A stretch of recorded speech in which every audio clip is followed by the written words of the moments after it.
Betul, dan demokrasi itu dimulai dari kebebasan akademik sebetulnya. Karena yang bisa menjaga demokrasi itu adalah kampus. Kampus didesain untuk mengatakan tidak pada kekuasaan itu. Jadi sebetulnya kritik jurnalis dan kritik kampus itu yang disebut wilayah masyarakat sipil.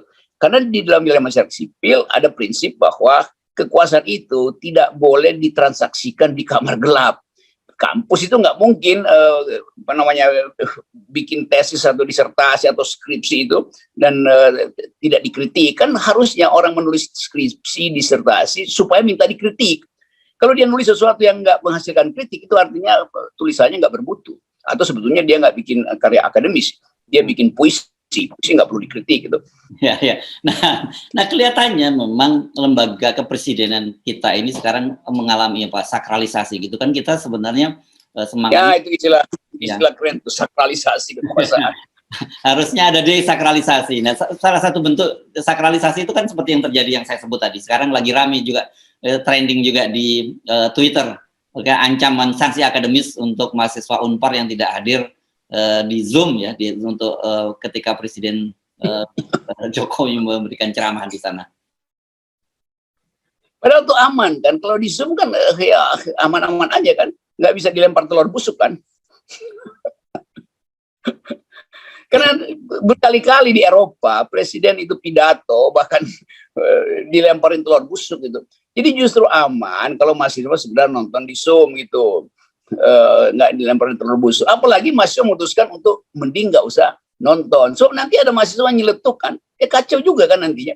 Kan Zoom itu nggak boleh ditutup dong. Kalau orang Pak Jokowi lagi kasih pidato, ya mesti mahasiswa bisa berkomentar balik dong, bisa bertanya kan. Karena ini kan forum akademis. Lain kalau forum kampanye itu satu arah, atau Pak Jokowi memang diundang untuk kampanye gitu. Kan nggak mungkin kan, Pak Jokowi udah nggak bisa dipilih. Jadi ini rektor dia panik sendiri sebetulnya. Hal yang belum terjadi dia udah panik. Itu artinya lidahnya rektor itu lebih panjang dari otaknya tuh kan, itu jadinya kan. Nggak, tapi ini memang ini saya kira ini ada tanda-tanda, ini alarm tanda bahaya ya kalau kita melihat itu di berbagai, terutama ke perguruan tinggi ya. Dan kemudian menjadi ketika ada orang seperti Ubaila Badrun yang tiba-tiba berani menyatakan tidak kepada kekuasaan, bukan hanya tidak, bahkan menyatakan mengkoreksi kekuasaan, ini dianggap ini justru orang yang aneh, orang yang bermasalah yang harus dilaporkan secara hukum. Ya, ada perluasan buzzer juga tuh dari istana sampai ke kampus tuh. Jadi rektor sekarang jadi buzzer juga tuh, akhirnya kan. Jadi ini gila nih negeri. Negeri ini didirikan oleh kumpulan pikiran bermutu. Para pendiri bangsa ini, bapak ibu bangsa kita ini adalah orang-orang yang kendati tidak lulus universitas, tapi pikirannya akademis semua tuh. Kan itu ada keterbukaan politik di awal kemerdekaan tuh, debat besar dan nggak ada saling intrik, semuanya datang dengan force of the better argument, kemampuan berargumentasi dipastikan. Ini anak-anak buzzer ini dari gorong-gorong tiba-tiba muncul lalu ngepung si Ubed kan. Bagaimana? Itu kan ajaib. Siapa yang serok mereka dari gorong-gorong terus ngepung Ubed? Nanti selesai diserok lagi ke gorong-gorong kan, dibalik lagi gorong-gorong. Jadi kegelapan pikiran itu dimulai dari kotak-kotak suara yang dipalsukan sebetulnya dalam pemilu kemarin tuh, dan itu yang kemudian kita terus ingat bahwa pemalsuan itu akhirnya menimbulkan kekacauan sekarang. Coba dari dulu kotak suara itu ya nggak usah digebok di dalam kardus lah, sehingga semua orang transparan lihat itu. Bikinlah kotak suara dari kaca, langsung kelihatan kan, oh si ini milik ini sih, biasa aja. Jadi sekali lagi itu satu paket dengan peristiwa politik kemarin yang memang nggak selesai, karena tetap orang curiga bahwa pemilihan kemarin itu curang, dan curang itu mau ditambal terus oleh mereka yang juga lebih curang itu. Di dalam melihat fungsi Ubed sebagai kritisi sosial pun dia nggak paham nih orang-orang ini. Kedudukan Ubed sebagai dosen yang bermutu nggak pernah. Ya ini orang-orang ini buta pikiran gitulah. Ya. Oke. Bung Rocky, tapi saya lihat di satu sisi memang betul tiba-tiba ada buzzer komisaris yang melaporkan Ubed gitu, ada yang mengancam-ancam Ubed. Tapi saya melihat ini ada semacam muncul kesadaran baru gitu dari civil society. Dalam kasus ini kan biasanya kita melihat keterbelahan gitu ya di kalangan civil society. Kita jangan ngomongin buzzer lah, kalau buzzer nggak usah diomongin. selama ini biasanya melihat keterbelahan, tapi dalam kasus ini saya melihat mereka kemudian melihat satu common ground gitu ya. Kita lihat ya, mereka bisa melihat. Kalau toh yang kontra pun mereka nggak ngomong, diam-diam saja gitu. Betul, saya kemarin dapat banyak undangan dari mahasiswa se-Indonesia untuk bikin deklarasi ya dukung Ubed. Juga aktivis-aktivis seangkatan Ubed itu di 98 akhirnya berbalik yang bahkan yang tadinya adalah bagian dari relawan Jokowi mengatakan bahwa udah enough is enough, masa soal beginian kita memusuhi Ubed, kita bela Ubed.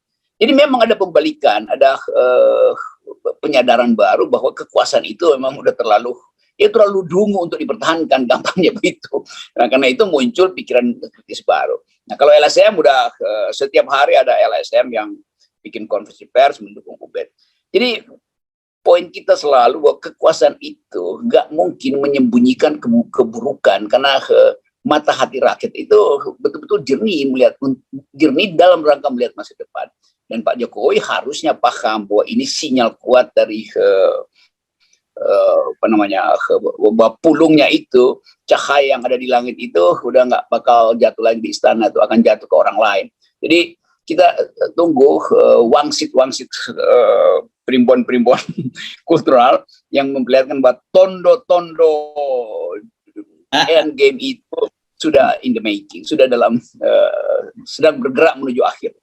Ini agak, karena Anda campur-campur dengan bahasa Inggris, jadi kelihatannya agak susah ininya, jadi bahasa Jawanya. Karena saya mau keluarin pikiran. Jadi nggak sakral lagi. Oke, tetapi saya kira kita perlu garis bawahi bahwa ini bukan persoalan Pak Jokowi atau bukan Pak Jokowi. Saya kira kepada siapapun saja di dalam kekuasaan, ya, itu prinsip-prinsip ini harus tetap kita jalankan. Bahkan kemudian kalau nanti rejim pemerintahan ini berganti, karena kan sudah hampir pasti kan kalau dari kesepakatan para politisi, Pak Jokowi tidak akan lagi menjabat pada tahun 2024 kan gitu ya, Bung Rocky, termasuk PDIP sendiri itu clear semacam itu. Kita juga akan menyuarakan hal yang sama kepada rezim berikutnya ketika hal semacam ini terjadi. Ini saya kira cuma supaya jangan disalahpahami. Betul, kita ingin agar supaya ada keberlanjutan ide demokrasi, dan Ubed memulai itu. Dan kita tahu bahwa ketika ada seseorang yang mulai memberi kritik pada kekuasaan, di dalam filosofi Jawa itu artinya kekuasaan itu udah nggak ada sinarnya tuh, karena udah banyak orang yang balelo, sehingga manunggaling kawula Gusti itu udah putus sebetulnya tuh. Kenapa? Karena sudah tidak ada lagi etika sangkan paraning dumadi. kalau meminjam judulnya sebuah novel ini Sandia Kalaning, gitu. Jadi kan dulu kan ada Sandia Kalaning Majapahit gitu. Jadi oke.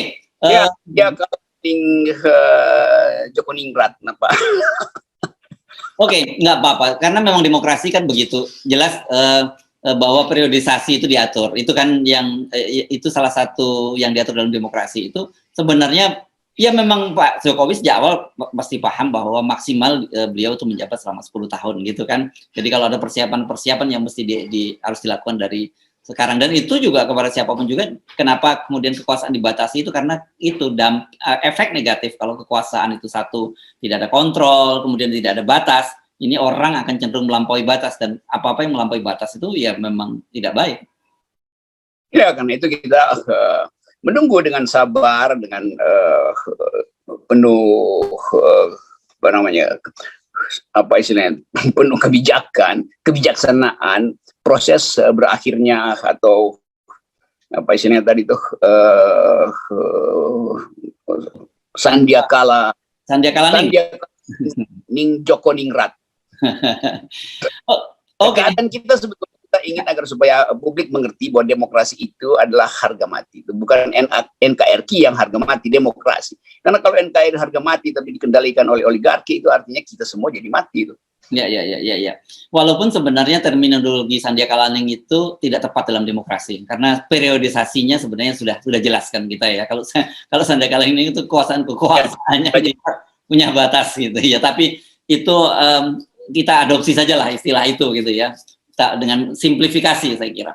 Oke, Terima kasih Bung Rocky. Saya kira clear ya, persoalannya bukan soal Jokowi atau anak Jokowi, tapi siapapun penguasa itu, mulai dari tingkat level nasional sampai tingkat daerah, konflik of interest itu betul-betul hal yang tabu dalam sebuah demokrasi.